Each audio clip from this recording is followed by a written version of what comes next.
সুধী আসসালামু আলাইকুম রহমতুল্লাহ। এই যে একটা দেখতে পাচ্ছেন, এর নাম হচ্ছে ইয়াসিন। এর নাম হচ্ছে ইয়াসিন। এই ইয়াসিনকে হাউস অফ মান্নান চ্যারিটেবল ট্রাস্টের একটি উপহার। ইয়াসিনকে হাউস অফ মান্নান চ্যারিটেবল ট্রাস্টের একটি উপহার প্রচেষ্টা সবার জন্য মানবিক সংগঠনের মাধ্যমে শীতের জন্য এই যে একটু কম্বল তাকে তুলে দেওয়া হলো। দোস্ত, তোমার নাম কি? হ্যাঁ, ইয়াসিন। ইয়াসিন দেখতে পাচ্ছেন, এই যে তাকে কিন্তু এই কম্বলটা তুলে দেওয়া হলো। এই কম্বলটা তুলে দেওয়া হলো কিন্তু ইয়াসিনকে। ইয়াসিন আসলে চেষ্টা করতে হবে, সবারই চেষ্টা করতে হবে, কারণ যে এখন যে শীত পড়েছে, আজকের অবস্থাটা দেখেন। আজকের যদি কুয়াশার অবস্থাটা দেখেন, আজকে 4 তারিখ, 4 জানুয়ারি 2025, চারদিকের অবস্থাটা দেখেন।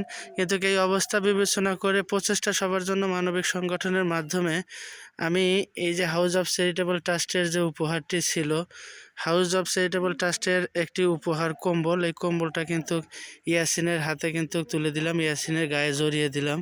ইয়াসিনের অবস্থাটা দেখেন, এই যে আসলে না বললেই না, কারণ যে এগুলো যারা হকদার তাদেরকেই দেওয়াটা জরুরি। এই শীতের সময় কিন্তু ইয়াসিন অনেক শীতে কষ্ট করত, যার কারণে তাকে দেওয়া হলো। ইয়াসিন, তোমার কি শীত যাবে নি এই কম্বল দিয়া? ভালো হবে নি তো? তুমি কথা বলো না কেন? কথা বলো। এটা কি ভালো হবে তোমার? ভালো হবে না?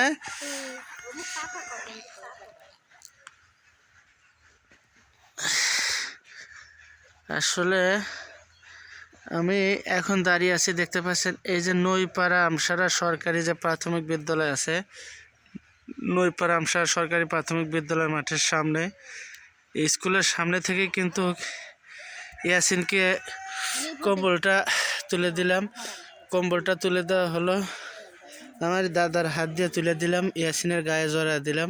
কারণ যে একটু সবাই মিলে আমরা যদি চেষ্টা করি, তাহলে সবাই মিলে আস্তে আস্তে কিন্তু এই এলাকা থেকে অবশ্যই কুসংস্কার এবং কষ্ট, যারা কষ্ট ভোগ করতেছে তাদের কষ্টকে লাঘব করতে পারবো। তাই আসুন সবাই মিলে চেষ্টা করি। এরকম HMCT যেরকম উপহার দিচ্ছে প্রচেষ্টা সবার জন্য মানবিক সংগঠনের মাধ্যমে, এরকম আপনারাও একটি করে উপহার দিন সবাই। তাহলে দেখবেন যে এরকম দারিদ্র এবং কষ্ট নিপীড়িত মানুষগুলো আর কষ্ট ভোগ করতে হবে না। সবাই ভালো থাকবেন, সুস্থ থাকবেন। ইয়াসিনের জন্য দোয়া রাখবেন, যেন ইয়াসিন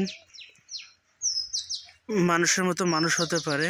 ইয়াসিন কিন্তু মা নেই, ইয়াসিনের কিন্তু মা নেই। ইয়াসিনকে এই কারণে কিন্তু কম্বলটা দেওয়া হলো, ইয়াসিনের মা নেই। সবাই ইয়াসিনের জন্য দোয়া করবেন।